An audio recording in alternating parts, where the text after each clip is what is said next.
Esto es Subterfuge Radio.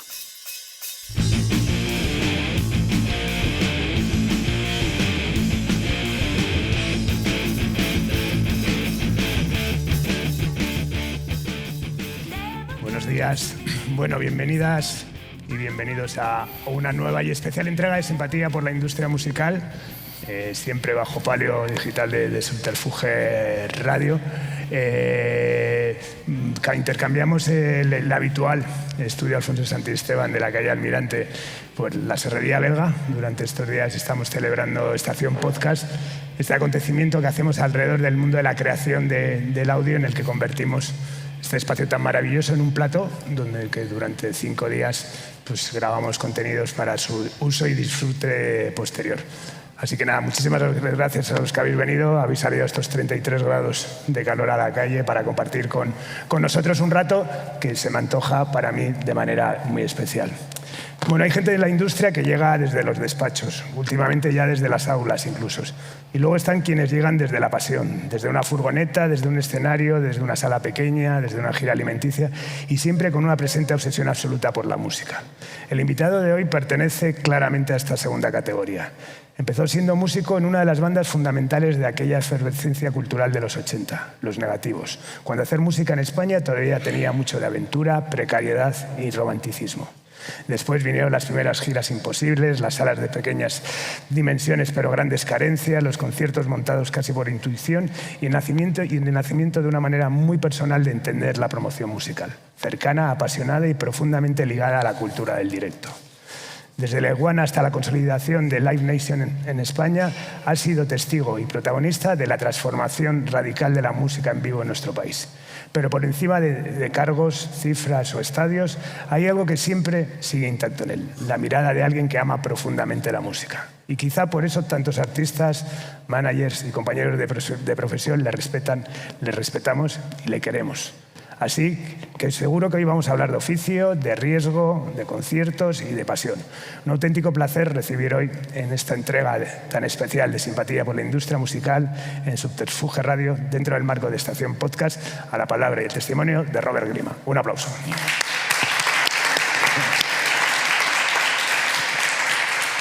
Empezaría diciendo que casi me iba a pedir yo el aplauso porque esto me ha costado un huevo. Entonces, bueno, pues seguir que hayas aceptado, sobre todo apelando a tu timidez y a esa agenda absolutamente, me imagino, implosiva.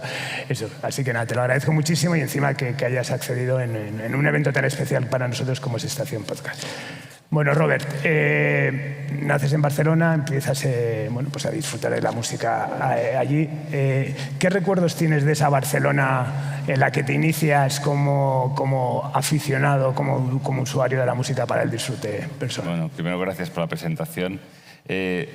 No nací en Barcelona, yo nací en Las Palmas de Gran Canaria, pero mi padre era productor de televisión, primero estuvo en Canarias, luego pasó por Madrid, entonces cuando yo tenía 5 años, toda la familia nos trasladamos a Barcelona. Estamos hablando de 1970.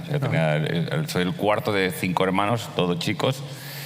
Y bueno, la verdad, la infancia no habían los problemas que habían ahora. O sea, todo mucho más fácil, más accesible. Y mis inicios musicales, por un lado, empiezan con los discos que había en casa de mis hermanos, o sea, que escuchaba, que tenía tiempo para escuchar, pues tenían discos de aquella época de Police, estoy hablando, yo tendría 12, 13 años, de Supertramp, de Stevie Wonder, cosas que habían ahí en la zona de vinilos, ¿no? Y ya pues con 14 años, pues Barcelona era una ciudad que había mucha actividad cultural, no solo musical, pero mucha actividad cultural en aquella época, la preolímpica, la Barcelona preolímpica. Y así con los primeros recuerdos musicales, aparte de que la guitarra que tenía mi madre, que yo pintarrajeaba, una española empezaba a tocar malamente, fueron conciertos que por suerte pude estar invitado, que el primero me acuerdo que fue en el 80, con 14 años, Police, XTC y Dr. Feelgood, que ahora piensas que los XTC o XTC, como les llamábamos entonces. Y 15 días más tarde, otro concierto que era... Es que las mezclas eran las fiestas del Partido Socialista Unificado de Cataluña, que eran fiestas populares que se hacían en septiembre. Normalmente eran gratuitas y allá tocaba pues, Mike Oldfield, Los Ramones y Los Rebeldes. Ese era el cartel de aquel día, ¿no? Entonces yo me acuerdo que me impactó mucho Los Ramones, sobre todo porque ver punkis tirándose por el suelo, saltando. Entonces, bueno, nunca he sido consciente, ¿no? Yo creo que esa parte, por la parte familiar, ¿no? Porque me acuerdo que teníamos acceso a entradas. Mi padre, como estaba en Televisión Española, que en aquella época era como un ministerio, pues teníamos acceso a entradas y haber visto pues, conciertos en el Palacio de Deportes, ¿no? Los portazos que había en aquella época. Y bueno, pues yo por un lado tenía esa influencia, digamos, de mis hermanos, de los discos que había en casa, y luego por otro lado en el colegio, pues también adolescente, pues había una pandilla de mods en la clase, 2 mods, entonces ahí me empecé a meter, a curiosear en la línea de música mod, que estuve mucho tiempo alineado, ¿no? Entonces gracias a esa escena también pude conocer, y compañeros de clase, porque estaban los que escuchaban música mod, pero luego había uno que escuchaba Clash, otro que escuchaba Damned, o sea que al final había una cultura muy abierta. Entonces, ese fue mi primer hilo conductor a la música real, o sea, el juntarme con las pandillas de la gente mod, que en aquella época, insisto, era gente que muy abierta, ¿no? Y también porque cuando había un evento en Barcelona la gente iba. Sí. Y no habían las movidas que habían aquí en Madrid de peleas, sino que se juntaban los rockers, los punkis. Ese fue el arranque. Me acuerdo empezar, primera toma de contacto ya con el directo con guitarras, fue ir a los ensayos de Brighton 64, que nos colábamos, que era un momento de ir a, pues, tú te podías ver la música de cerca. Y una cosa que creo que fue clave en aquella época es que tuvimos la suerte de un grupo de...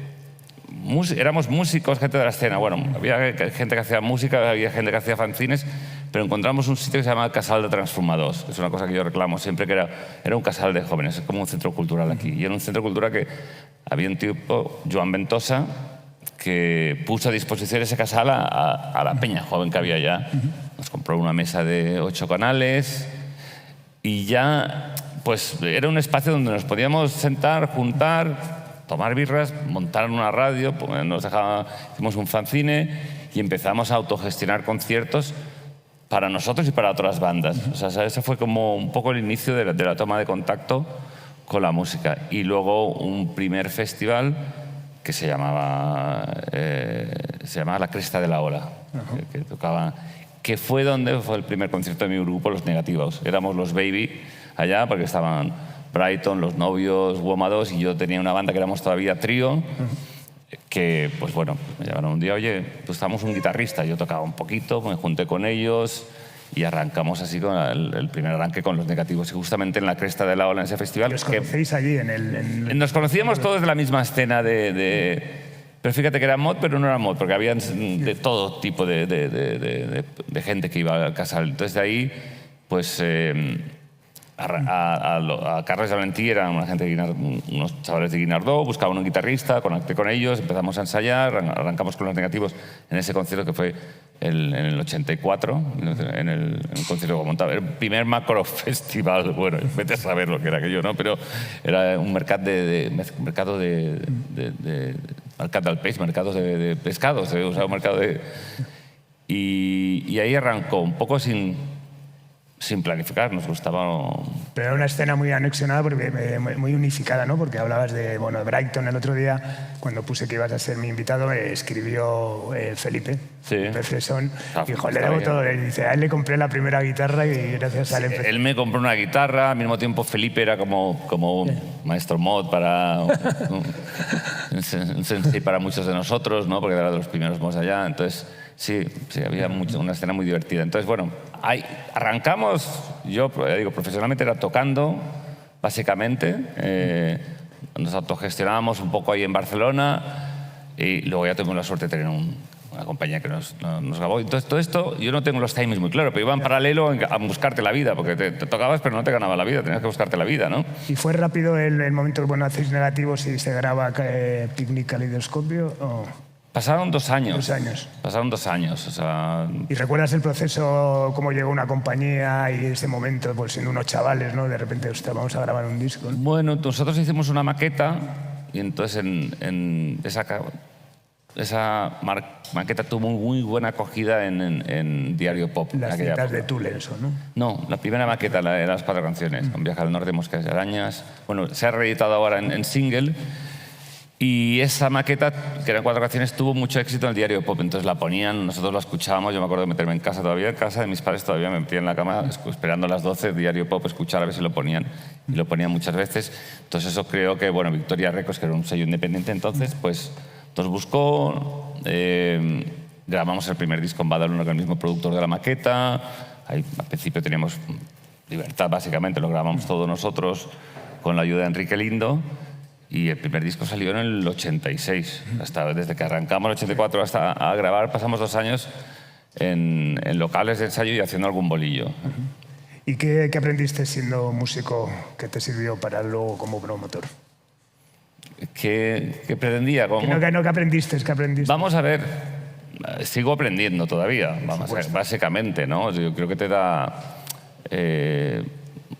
un poco más de conexión con los artistas, ¿no? Pero realmente lo que he aprendido siempre es que al final, bueno, la música, la que hacen los músicos, como cualquier otro arte, nosotros, como promotor, pues al final tienes que... El promotor, que es el trabajo que yo ejerzo actualmente, tiene que mediar entre el artista y el público, ¿no? Entonces es una parte muy importante en asegurarse que lo que el artista quiere se transmite al público. O sea, no solo que funcione bien, ¿no? Yo tengo una teoría, siempre la digo, que es que porque es muy fácil decir, fíjate esto, cómo va así, esto hay que ver, lo otro, ¿sabes? La parte criticona. Pero el artista realmente tiene mucho peso en la toma de decisiones de cómo se genera su carrera. El artista con su manager. Entonces, tiene mucho peso. Tiene mucho peso. Entonces, eso sí es una de las cosas que he aprendido. Bueno, saber tocar la guitarra te genera una interacción mucho más fácil con los músicos, en el poder entenderlo. Pero yo estaba en el escenario, pero está más tiempo abajo, también viendo conciertos, ¿no? Y viendo conciertos, ¿no? ¿Y cuándo decides montar conciertos? ¿Cuál es ese primer concierto que montas? O sea, no hay una decisión premeditada. En aquella época incluso me sale un trabajo, mi primer trabajo a ser profesional en la sala Bikini, que es la antigua Bikini, que era un minigolf que estaba en la calle de Diagonal. No es la actual, pero estaba en la misma zona. Entonces hago una sustitución de 4 meses. Y ahí empiezo a contratar a grupos. Entonces yo estaba muy metido, claro, me gustaban los grupos de garaje, psicodélicos. Pero el primer concierto real que montamos como oficina, como La Iguana, con los 2 socios que tuve, con Chon y con Saba, montamos un concierto en el KGB. Empezamos a montar las noches de La Iguana. Bueno, pues vamos a dar conciertos los lunes, las noches de La Iguana. Y arrancamos con un grupo de garaje, se llamaba La Batalla de los Garajes. Que era Lee Joseph, The Unclaimed and The Forgiven. Eran 3 bandas. Creo que luego una no apareció. Hicimos el concierto igualmente, ¿no? Y ese fue el arranque. Las noches de La Iguana, en el KGB, arrancamos haciendo conciertos. Nos forzábamos a hacer conciertos los lunes, que a veces luego palmábamos porque a veces no puedes forzar el contenido, ¿no? Y empezamos así como algo semi-amateur, donde... Igual que en lo de la que está la hora, pegábamos los carteles, hacíamos de taquillero, cargábamos, detrás de seguridad, hemos hecho de todo. Y arrancando en el KGB, poco a poco, yo empecé a contactar con agentes ingleses. Alguna vez me escapaba a Londres. La vía de conexión para dar seriedad era una cosa que se llamaba no fax, sino telex. En aquella época lo que había para dar seriedad a las ofertas en el negocio era la cintita de telex, que le robábamos a un amigo que tenía una agencia de viajes. Entonces desde ahí mandábamos las ofertas para dar seriedad y de repente se empiezan a ofrecer grupos. Pues, oye, un grupo que se llama Primal Scream, venga, pues vamos a hacerlo. Oye, hay otro grupo, mira, que está muy bien, que son muy buenos, de Smashing Pumpkins. Estos grupos han tocado en el KGB para 100 personas en aquella época. ¿Cuál es la primera gira oficial? ¿Cuál es la primera gira oficial que montas? Yo creo que la primera, porque la primera vez es promotoría en Barcelona. Pero yo creo que la primera gira, sí que yo recuerdo, sería quizás Sonic Youth. Entonces, claro, estamos hablando que es que la sensación de irte de gira con Sonic Youth, que en aquella época eras promotor, pero eras conductor y eras tour manager, que hay gente que sigue haciendo ese tipo de giras. Entonces te ibas con ellos, claro, te reías con ellos, te lo pasabas bien con ellos, comías con ellos, te comías los marrones con ellos. Un día me llamaron los Sonic Youth en medio del concierto para que subiese a tocar con ellos. Y yo, como soy tímido y como me escondí en el camerino, o sea, que digo, si algún día título del libro es largo, va a ser yo no toqué con Sonic Youth. ¿Y qué tenía de heroico montar conciertos en aquellos años donde todavía no había una cultura clara había giras internacionales grandes, pero no había ese, digamos... Bueno, en aquella coordinación, buscar salas y gente fiable, que la había, pero era prueba y error, ¿no? Había gente muy seria, pero luego, sobre todo cuando tenías que hacer ya giras de artistas, que nos metimos a giras de Godfathers o Immaculate Fools, de repente hacer cosas un poquito más de provincias. En las provincias era donde era mucho más duro. Pero bueno, hicimos mogollón de conciertos, luego enseguida conectamos con la gente de Madrid de Revolver y el Celeste de Barcelona. O sea, yo tengo lista innumerable de artistas que hemos trabajado en clubs, ¿no? Lo que pasa es que yo creo que yo tuve la suerte, esto ya era a finales de los 80 y luego en los 90, y también muchas veces digo que cuando la gente me pregunta, ¿tú qué harías? Digo, buscar un nicho para arrancar, ¿no? En mi caso había un nicho muy amplio. O sea, nadie apostaba por bandas en aquella época que para mí tenía el gusto más o menos relativamente bien, el gusto musical. Iba mucho a Londres y pues me traía a Radiohead, que también igual vinieron a Revolver la primera vez, Oasis, Primer Celeste, etcétera, etcétera. Eso ya estamos hablando en los 90. Nirvana, etcétera, etcétera. Entonces allí pues, yo he tenido, siempre digo que he tenido la suerte de poder crecer con los artistas y no morir en el intento. Y en un momento también la importancia, primero lo viviste como músico, luego como promotor, ¿no? del papel que jugaba las salas pequeñas, ¿no? en el desarrollo de los artistas y las escenas, ¿no? ¿Crees que hoy sería posible construir carreras así desde abajo y poco a poco? Yo creo que es el camino. Yo también, lo que pasa es que yo creo que el camino es hacer todas las etapas. Es decir, hombre, si hay un artista que de repente lo peta, y pasa muchas veces que, especialmente con artistas de pop que salen, Charles Chapel Roan, y de un año de ser desconocida está haciendo cabeza de cartel en festivales, ¿no? Bueno, hablabas de Nirvana antes y yo me acuerdo de un pre-flyer del Revolver con Nirvana en programación. Sí. El primer bolo Rage in the Machine también fue en el Revolver, aunque luego ya hacían el Festimat, ¿no? Entonces, sí creo que hay que quemar etapas. Y mucha gente a veces dice, ¿y por qué este artista nacional? ¿Por qué no puede hacer estadios? Sí, puede hacer estadios. Ya le llegará. O sea, si ya llegas a hacer estadios en tu segunda gira, ¿qué es lo siguiente? Totalmente. Entonces, creo que hay que quemar etapas y procesos, ¿no? ¿Y en qué momento consideras que la iguana ya da el paso? Eso, de repente te conviertes que lo sigues siendo un amante de la música, a un empresario cultural. ¿En qué momento detectas que la iguana ya es una promotora? Eso, empiezan constantemente, ¿no?, a llegarte propuestas. Sí, cuando ves que te empiezan a ofrecer artistas. Antes tenías que ir a buscar a los artistas, entonces cuando ves que los agentes, que son la vía principal de contratación en el mundo anglo, empiezan a contactarte y ofrecerte artistas, insisto, artistas que ya empiezan a ser más grandes y más serios, ¿no? Y que en mi caso han sido crecimiento conjunto con los artistas, ¿no? Pero ya llega un momento que sí, teníamos mucho volumen. Cuando me doy cuenta que, bueno, y en el camino, unas cuantas hostias también. Claro, es decir, o sea, también es la vida misma, ¿no? Yo me acuerdo que teníamos una gira de Oasis, otra gira de Cranberries, todas ya era como decir, ya vamos a hacer pabellones, agotado. Cranberries, agotado, pabellones. El Pop Festival, un festival que hicimos el primer año que fue bien, donde estaba Sonic Youth, Beck, Paul Weller y más artistas, yo la tengo. Vamos a hacer el segundo año, va mal. Entonces te juntan tres cosas, se pelean los hermanos Gallagher, cancelan. Se pone enferma Dolores O'Riordan, cancela. No había pasta para pagar el segundo año del festival, cancelamos, ¿no? Entonces, bueno, que a veces la vida te pone en el sitio, luego en el camino, pues ya con el tiempo también ya había conocido a Guy Mercader, que lo conocía porque él era manager de Loquillo. Yo hice también de conductor de Loquillo, de tour manager del Loquillo. Loquillo también nos ayudó mucho a los negativos, nos apoyó mucho al principio en nuestra carrera.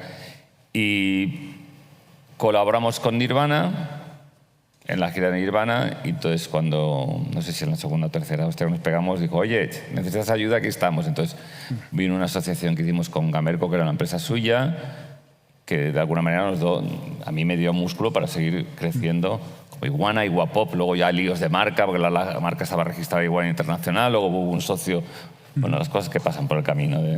¿Y había inconsciencia en aquella manera de emprender a arrancar o precisamente crees que esa era la clave? Sí, había conciencia. Vamos, yo no tenía conciencia todavía. Yo ahora repaso cosas y digo, ostras, jolín, hicimos esto y lo otro. Y sí, había bastante conciencia. Yo ahora, porque hubo una época, recuerdo, ya digo, intentamos hacer giras internacionales en provincias, y aquello era sorpresas. Nuestro production manager, McKay, se las comía dobladas, llegaba a sitios, tenía que tirar paredes, escenarios que no se aguantaban, etcétera, etcétera, sobre todo. Y ahora, en cambio, que estamos haciendo giras dentro de Live Nation nacionales y volvemos a esos circuitos, eso ya está súper consolidado. ¿Y qué artistas o giras recuerdas como especialmente importantes en el crecimiento de la Iguana, Iguapop, etcétera? Te lo digo también porque, claro, aquí también hay un rol. O sea, por un lado está el montar una buena gira, que la gente vaya, comunicarlo tal, pero luego también hay que tratar bien al artista y que el artista vaya y a su agente en Inglaterra o en Estados Unidos y diga, quiero seguir trabajando con ellos, ¿no? O sea, hay muchos artistas, insisto, podría soltar nombres, hay otros que los pierdes en el camino, es decir, porque pasan a otra gente o cambian de estatus, pero aparte de todos estos que he mencionado, de Oasis, Muse, muchos artistas que hemos crecido, hay un artista que quizá marca un poco la diferencia, que ha sido Coldplay. También Coldplay, el primer show fue en el Razzmatazz 2, 400 personas, luego el Apolo, luego del Apolo a la Riviera, luego de la Riviera pues a Vista Alegre, luego de Vista Alegre al Palacio de Deportes, luego de Palacio de Deportes al estadio, o sea, que han hecho un proceso de seguimiento muy continuo. Entonces sí que ha marcado una diferencia, es un artista que oficialmente ha sido para mí mi primer artista de estadio que ha marcado la diferencia. En medio, pero ya como head promoter en Live Nation, pues sí, he trabajado en giras de U2, de Madonna, pero digamos como un artista donde para mí me ha marcado la diferencia, quizás es Coldplay. ¿Y cómo era negociar giras internacionales desde España en esos 90? Cuando tenías que competir con otros países, que imagino que tal eso era... quizás fue importante Barcelona en ese sentido, ¿no? Como puerta de entrada cultural y musical. Bueno, Barcelona es importante, pero yo creo que es como todo. Hay que tener buena relación y hay que ser serio, y hay que trabajar duro. O sea, creo que no hay muchos trucos. En mi caso, pues sí creo que era muy importante el que te viesen. El networking, como nuestra audiencia es muy importante en el networking. En mi caso, yo viajaba mucho a Londres, me iba mucho a ver bandas, me iba a las agencias, me daban CDs, o sea, tenía tips porque los mismos agentes decían, escúchate esta banda. Digo, caso de Coldplay, oye, esta banda, escúchatela, estos van a ser más grandes que Radiohead, te decían. Bueno, pues apostabas y tirabas, esos tips te ayudaban mucho. Entonces, ir a Londres, a veces, al principio de todo, tenía que ir con maletín para convencerles de que éramos serios de dinero, porque si no, no te creían, ¿no? Entonces, te confirmaban las cosas rápidas. Entonces, tener información y escuchar música yo creo que es muy importante. Creo que el olfato es clave en cualquier promotor. Hoy en día tenemos mucha data, mucha información, que ayuda, pero yo me atrevería a decir que no he tomado ninguna decisión basada en data. Está bien saber cuánto vendió la otra vez aquí, cuánto vendió allá, pero el olfato eso no sé cómo se hace, pero bueno, pero está ahí. Suma. Bueno, y en esos momentos, porque parece que estamos hablando de hace 100 años, ¿no? Pero estamos hablando de hace 30, 35 años, ¿sentías que estabais profesionalizando un sector que era demasiado artesanal? Evidentemente ahí estaba Guy, había los grandes promotores y tal, pero de alguna manera cubrís un espectro, quizás porque hasta ese momento no había ese tipo de giras. ¿Sientes también que se está profesionalizando la manera también de tratar a los artistas en las salas? Sí.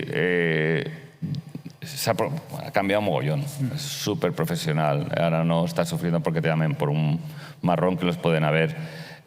Sobre todo, hemos acabado ahora una gira de Fito y Fitipaldis, que quizás ha sido la mejor gira que he hecho en mi vida, porque es una gira fantástica a nivel de éxito de público, de la relación con la banda, relación con el equipo, ¿no? Y el ejemplo de cuando un manager o un artista quiere algo, lo quiero así, y te alineas con ellos y todo funciona bien. Y entonces te das cuenta, digo, jolín, estoy haciendo como un flashback. Cuando yo empezaba como conductor de loquillo, que nos íbamos a Miajadas, o te ibas a Fuengirola, o te ibas a provincias haciendo carretera, cómo ha cambiado y cómo el nivel de las producciones en toda España ya es de primer nivel y lo más importante, la respuesta popular del público comprando entradas también es alto. Es decir, meter 20.000 personas en Cáceres pagando, porque antiguamente era fiestas de pueblo, gratis, etcétera, etcétera. Entonces, sí, se ha mejorado mogollón. Nosotros ponemos nuestro granito de arena. Llevamos 10 años haciendo un máster de entretenimiento que dirige Ana Gómez, que conoces, y creo que ha generado, muchas de las personas que trabajan con nosotros vienen también de ese máster, y se han generado más másters y más cursos, y creo que hay un nivel de profesionalización estupendo, aunque tengo que decir que la práctica es donde se aprende más al final. Totalmente. Y bueno, ¿y qué supuso en ese momento el aterrizaje a una bestia, ¿no? como Live Nation? Como Live Nation, ¿es difícil adaptar una filosofía independiente en una estructura multinacional?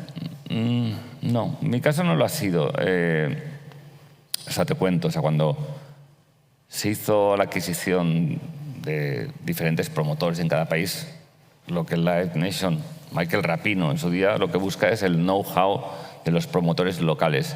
Y entendió que cada país es un mundo, que no puedes comparar un país con el otro. O sea, la cultura musical, la cultura de trabajo es diferente en cada país y deja mucho hacer. Entonces, realmente, nunca he sentido ningún tipo de... No, esto no se puede hacer, al contrario. O sea, está mal que lo diga, pero a veces me salto ciertos protocolos en toma de decisiones porque sabes que es lo correcto y que no va a pasar nada, ¿no?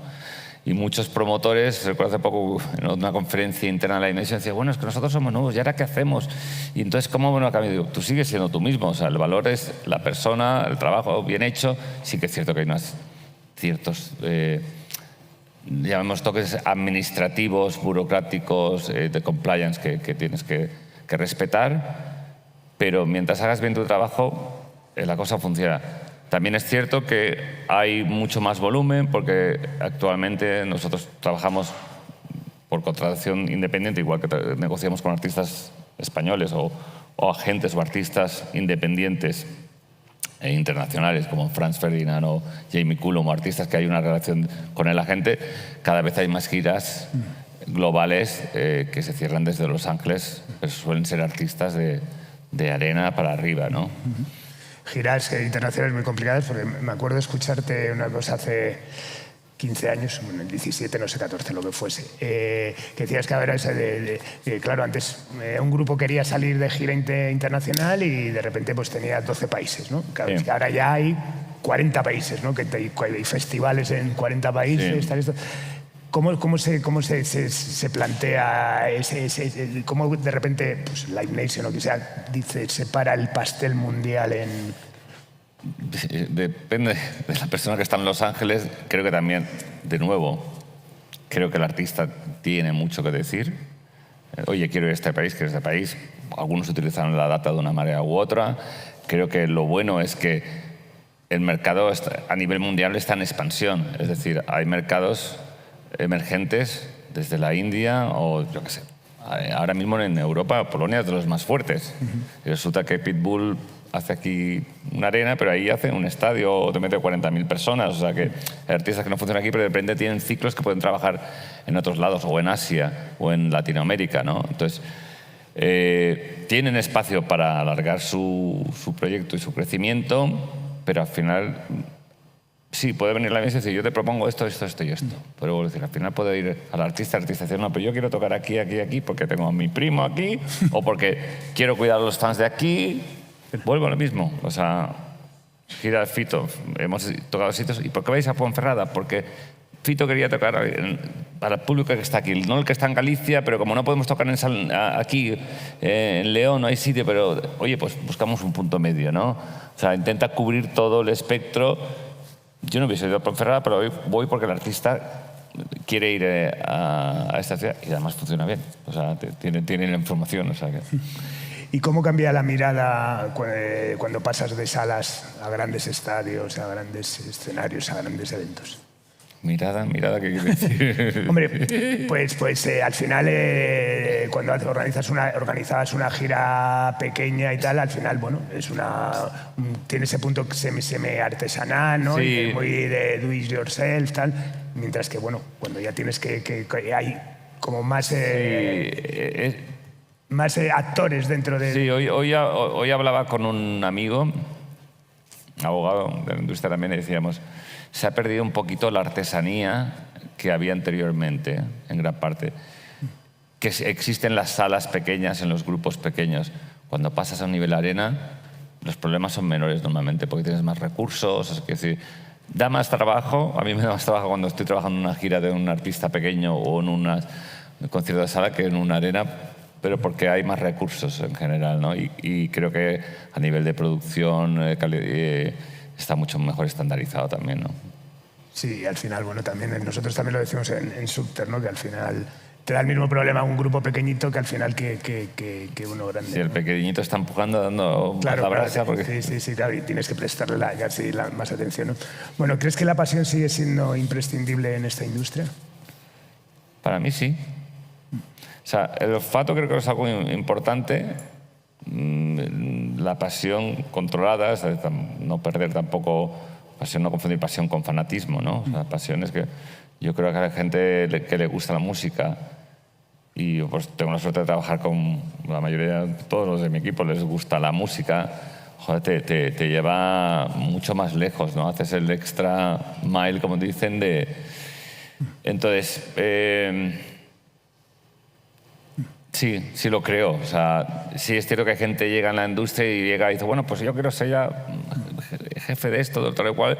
Lo tiene muy estructurado a nivel económico, pero hay cosas, como insisto, como el olfato, como el networking, que tienes que estar, tienes que ir a las salas, tienes que ver conciertos, tienes que escuchar música y tienes que estar ahí. Entonces, yo no lo concibo sin pasión realmente. Pasión y luego y también compartida también con los equipos, ¿no? Bueno, la gente siempre habla de... Pasión compartida, sí. Exactamente, Pasión compartida, sí.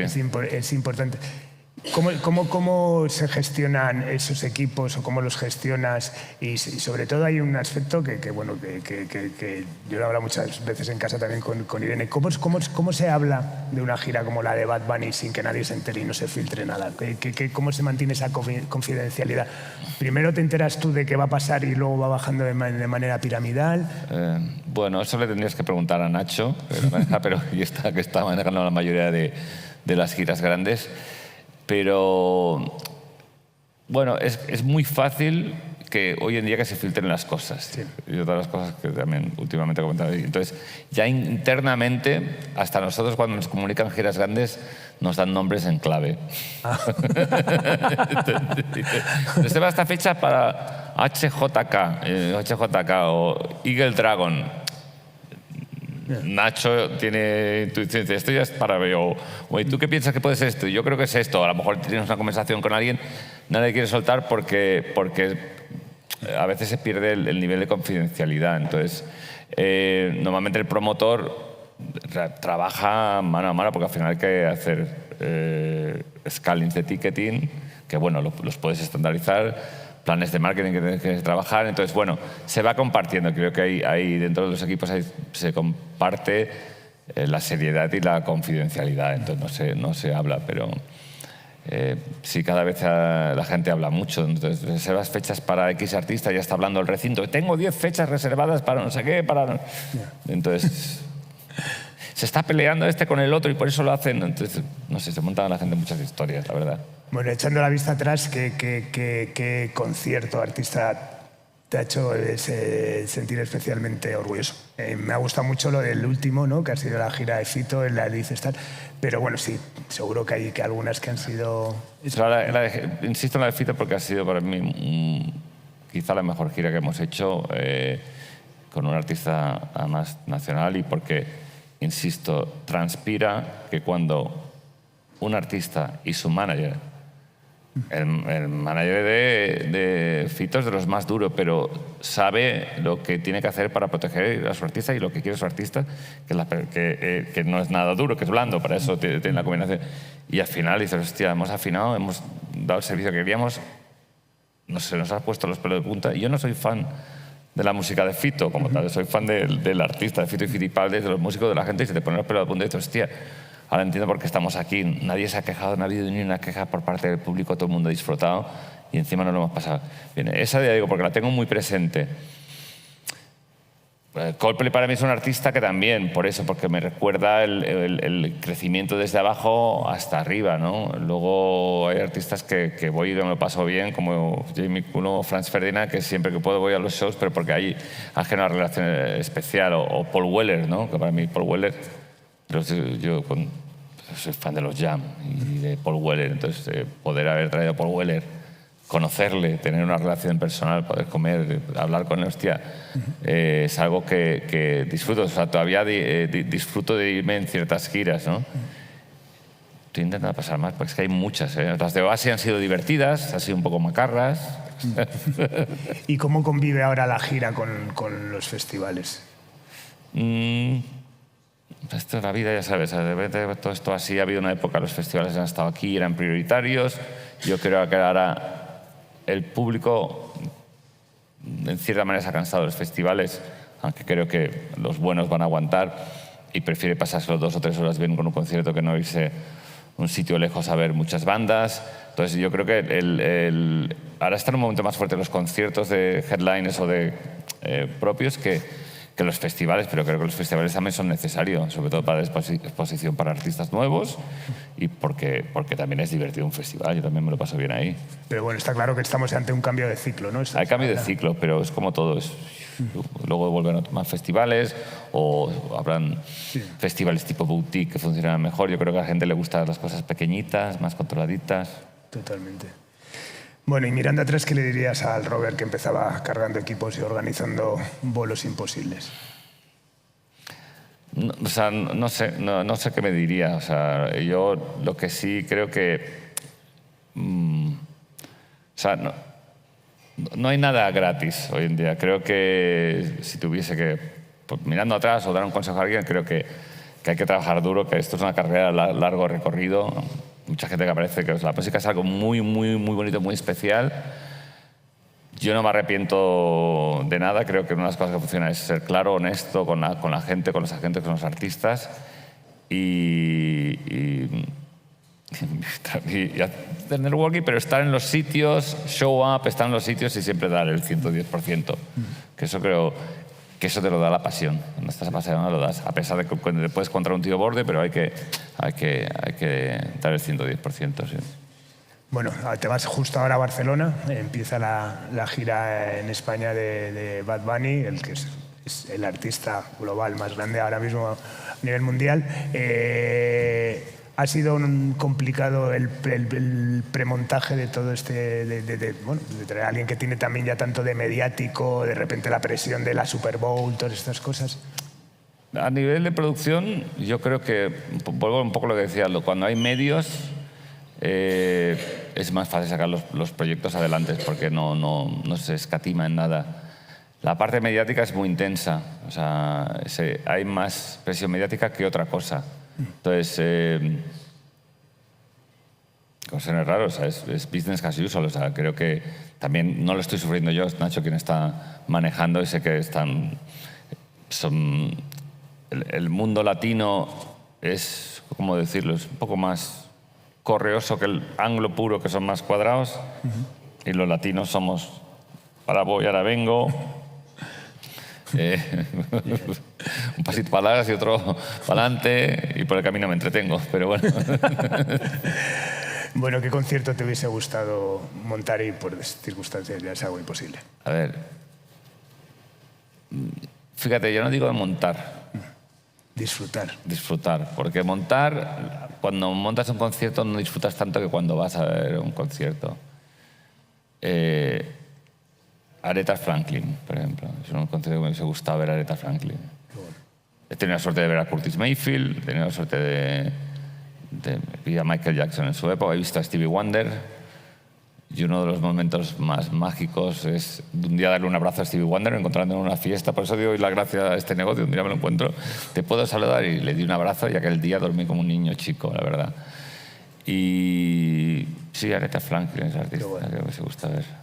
Pues nada, como os decía, Robert se tiene que ir a Barcelona, nos ha hecho un hueco para estar con nosotros, para dejar un testimonio en un nuevo capítulo de Simpatía por la Industria Musical, que le agradezco muchísimo, porque aparte de, bueno, de amigo, soy muy, muy fan de todo lo que ha hecho y ha emprendido en esto. Le he visto, bueno, he ido a sus conciertos cuando eran conciertos pequeñitos y le he visto crecer. He visto ese flyer con Nirvana anunciado en el Revolver y luego viendo y disfrutándolos en el Palacio de Deportes del Real Madrid.